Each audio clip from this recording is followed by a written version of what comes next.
我先走了。你这个小贱贱！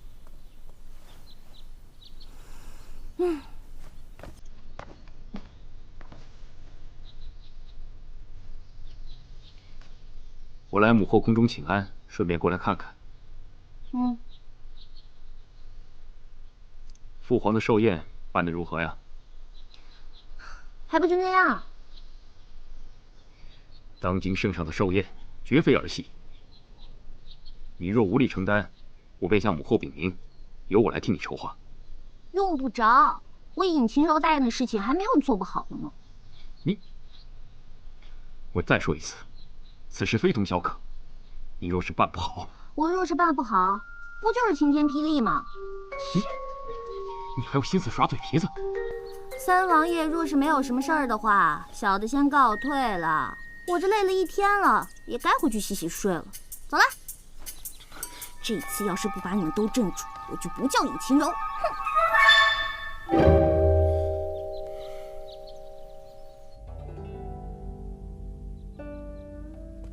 皇上，请用茶。过几日就是皇上的寿辰，不知皇上今年想怎么过呢？自从我义儿去世后，朕寝食难安呐。责怪自己，让皇儿亲自上阵杀敌，才会把命送掉。可怜朕到了现在这个年纪，白发人送黑发人，实在是可悲可叹呐。生辰什么的，不过也罢。义儿的命数如此，皇上莫要再悲伤了，保重龙体要紧呢。不要说了，义儿去世，朝廷之上悲悲戚戚，想趁着皇上生辰之际，安抚朝中众人，也让天下的百姓安心才是。皇后说的在理啊。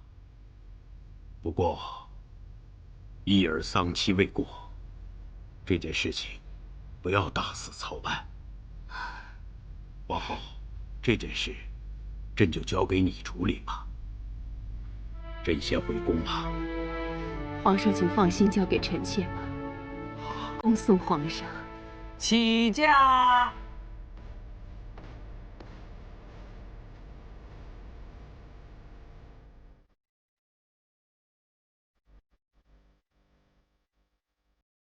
嫣然，你去告诉那个尹晴柔，就说皇上的寿宴不用她了，我自己操办吧。可是姑姑，不是说好了要趁这次机会吓走尹晴柔吗？那是前几天的事，你没看到皇上今天心情有多差吗？我怕晴柔把事情搞砸了，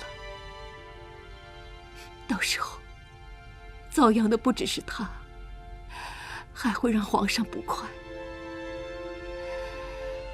算了，我自己来吧。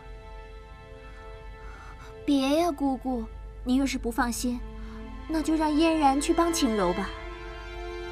最近您身体一直不好，御医也说了，不宜操劳。你帮他？姑姑，您放心，嫣然分得清轻重。我是讨厌尹清柔，可是万事也要以皇上为重，这个道理我还是懂的。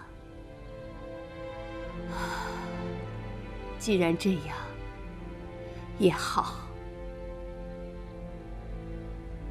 你聪明伶俐，有你在，我也能心安一些了。姑姑，您放心。哎，王爷，王爷，找到了，找到了。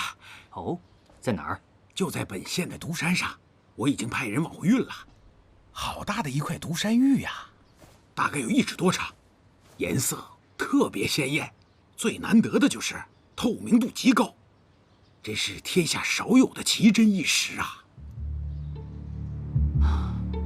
好，父皇一直喜爱文玩玉石，把这块独山玉雕琢成如意，代表吉祥如意，的确是送给父皇最好的礼物。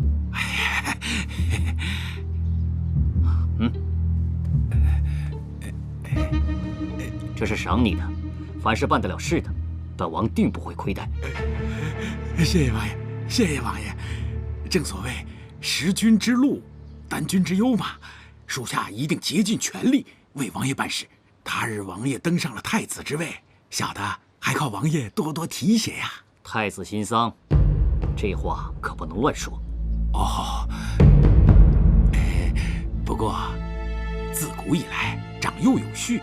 再说王爷文韬武略，我等早就等着王爷登上太子之位了。这些话说说也罢，切勿当真。啊，小的明白，小的明白。王爷，小的在凤凰楼为王爷略备薄酒。王爷这几日为了找寿礼，寝食不安，还请王爷移驾，让小的略表孝敬之心。你办事果然细心。谢谢王爷夸奖，请。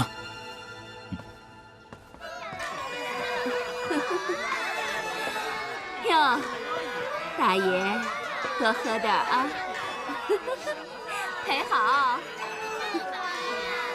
哟，张公子，您都好久没来了，快里边请。多喝几杯。王爷，王爷，凤凰楼来了一只真凤凰。真凤凰？对呀。比这些野花都好吗？哎呦，强太多了。诗中有云：“此女只应天上有，何故仙子落凡尘？”此女不但才色双全，而且还精通西域的房中术。方圆100里的乡绅贵胄，为了一睹芳容，头都挤破了。岂是这些粗制俗粉所能比的呢？哦，那本王倒真想见识见识。瞧好吧。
谢公子，你这一走，我们就再也无缘相见了。这有何难？我赎你的身，你我同去便是了。公子此话当真吗？当真。谢公子，人家以后就是你的人了。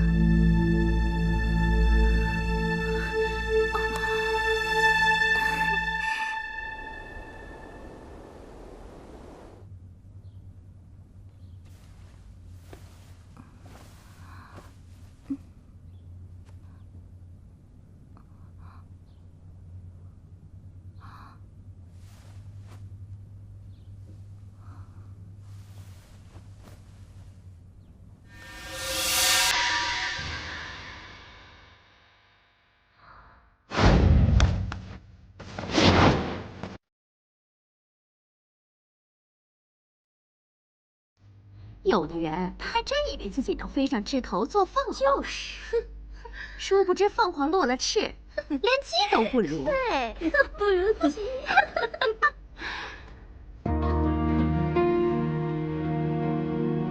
你要是再敢风言风语，我割了你的舌头。都干嘛呢？不想干了。妈妈，他要打我，你快为我做主啊！是啊，就是啊。这凤凰楼，本小姐没来之前，萧条的就要关门。本小姐来了以后，大半的人指着本小姐吃饭，还得在我面前逞强。妈妈，你说该不该吧？哎呦，双双啊，你也不要太过强势了。你说，毕竟大家都是姐妹嘛。姐妹，笑。皇城里的达官贵人说了，马上要把我接到皇城去，一辈子享受不尽的荣华富贵。真的假的呀？识相的就好好伺候我，别惹怒了本姑奶奶。到时候让你们分分钟人头落地。妈妈。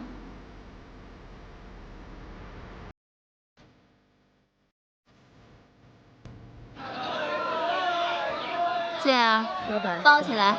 哎，好嘞。小姐，这衣服布料太贵了。说什么呢？本小姐身份马上就不一样了，这点钱算什么？包。让开，让开，不让开！公子，公子，公子，公子！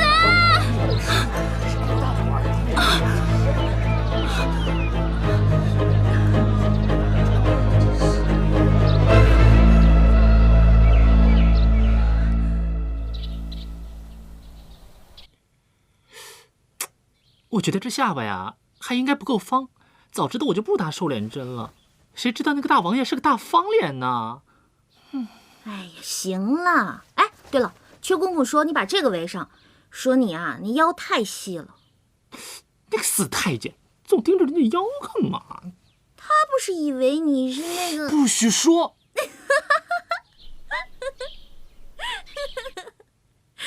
呀，糟了，最主要的一件事给忘了。什么事啊？衣服呀！哎呦，哎呀，我也忘了。别着急，别着急，我想想啊。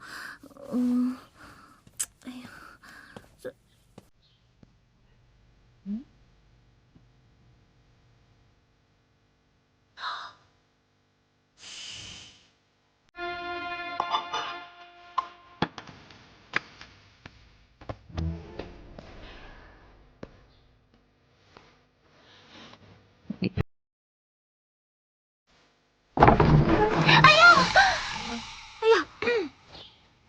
本小姐是奉了皇后娘娘之命，来看看寿宴你办得如何了。哎，一切都已安排妥当，还请皇后娘娘不要担心。不要担心。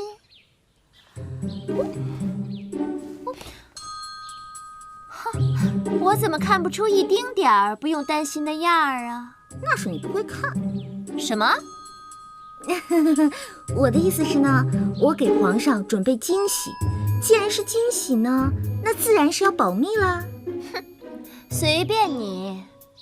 不过我好心提醒你一句，皇上大寿历来是宫中大事，不仅举国欢庆，说不定邻国还会派人前来祝贺。你一个没见过世面的乡下丫头，可不要弄得小家子气，失了皇家颜面。哎呦喂，这口气可真大！什么世面我没见过？刘德华和章子怡还请我造过型呢。你放心，我的原则就是有多大就搞多大，绝对不会丢了皇上和皇后的面。那样最好。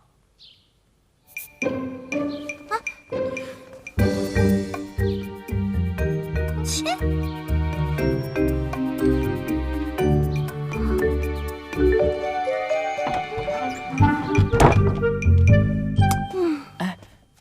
我觉得他说的有道理。你说我过一个生日，还好几十号人玩一个通宵呢，人家可是皇上，你这么搞能行吗？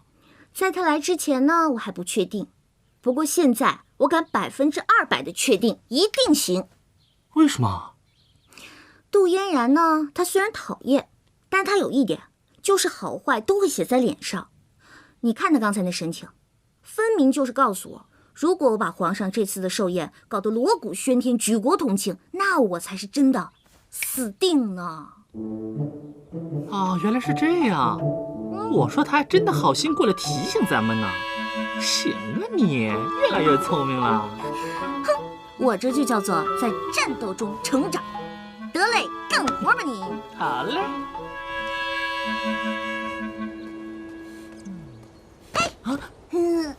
你能不能每次不要突然间冒出来？你有没有电话？我想预约不了啊。又胡说什么呢？电话是个什么东西啊？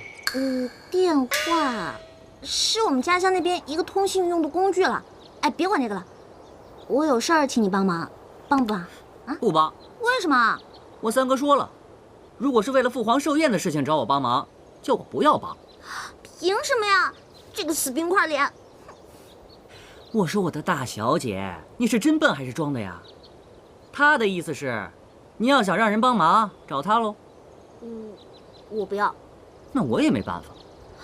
小四，不帮。小四，行了，你说什么也没用。虽然说我跟你是朋友，但我那三哥，我可得罪不起。是你说的，大夏天都能冻死人的。小四，哎，这样吧，你还是乖乖去找他吧。你，臭小四，破小四，讨厌死你了！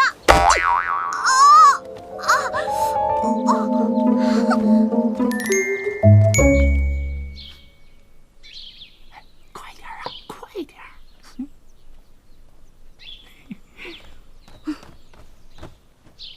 你找我干嘛？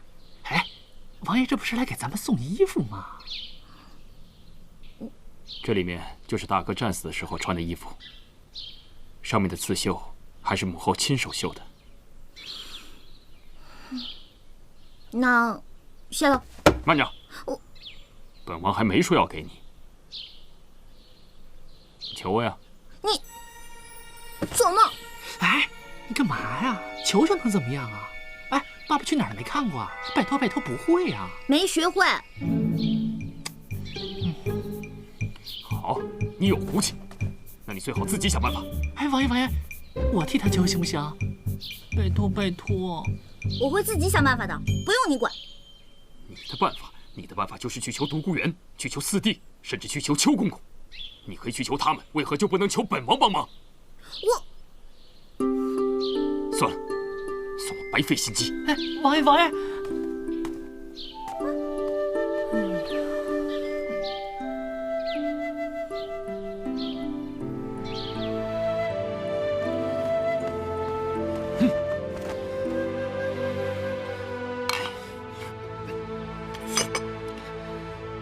青柔这个不知好歹的死丫头！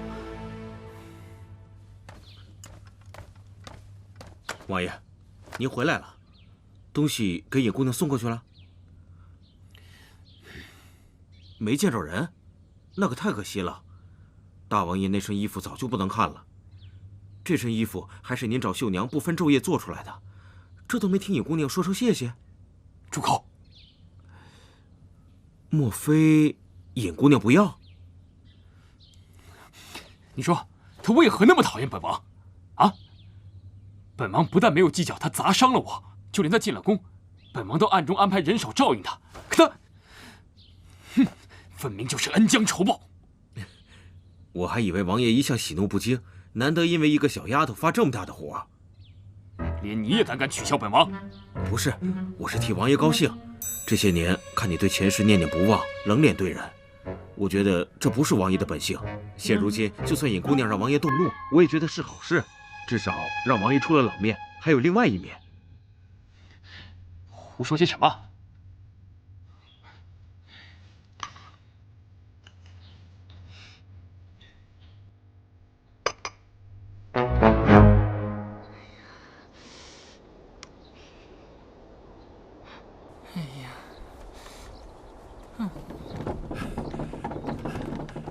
哎，大头，你可来了，再不来就来不及了。要准备的东西太多了，我也是紧赶慢赶的。哎，真是难为你了。没事，要能进真正的皇宫看看，那也值了。哎，这些都是皇上的寿礼，我们先进去了啊！哎，走走。哎，晴柔来了来了。大头，东西都准备好了吗？都准备好了，在箱子里呢。那桌子呢？在后面呢。好嘞，走。走走。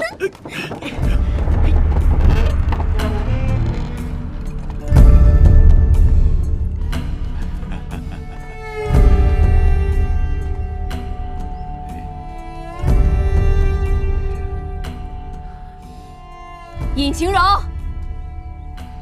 祝你生日快乐，祝你生日快乐，祝你生日快乐，祝你生日快乐！参见皇上，民女祝皇上生日快乐，万寿无疆。尹晴柔，我让你操办寿宴，你这是干什么？邱公公，你帮我拿着。哎，好。回禀皇上皇后，这个呢是我家乡的习俗，这个叫生日蛋糕。只要有人过生日啊，这个人的家人还有朋友就会送这个给他。上面的蜡烛呢，代表对这个人的祝福，然后寿星可以对着蜡烛许愿。如果许愿过后能一口气吹灭这些蜡烛的话，那他的愿望就一定能实现了。这算什么风俗啊？从来没听说过。我倒觉得十分有趣。父皇，你不妨试一试。啊，皇上，不如就先依了他。你总说年年寿辰都一样，今年，也总算有些新花样。是啊，父皇。那就姑且试试。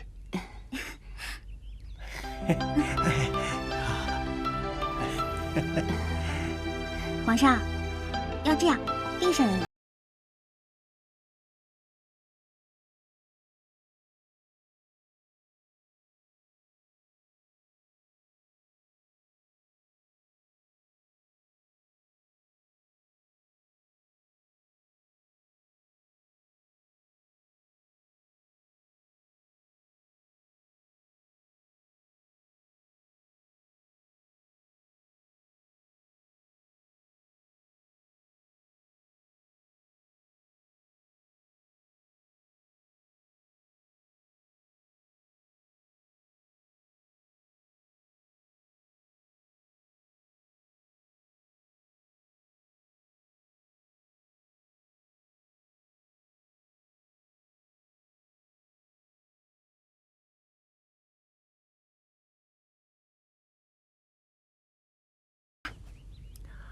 好，不说也罢，终究是无法实现了。